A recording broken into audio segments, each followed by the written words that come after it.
Hehehe, kan cakep bang, ijo stabilo, biar kelihatan terang gitu.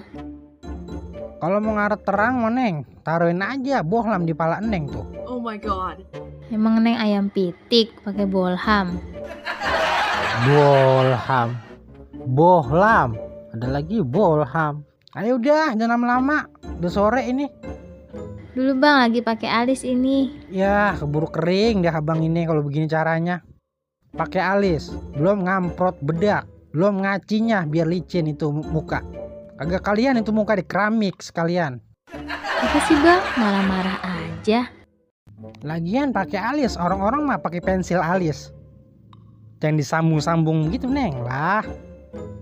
Alis sampai nyengser begitu, galak banget. Bang, lipen neng mana ya bang? Emang abang nyindiin segala pakai lipen. Lah nanya lipen nama abang. Kalau nanya martel,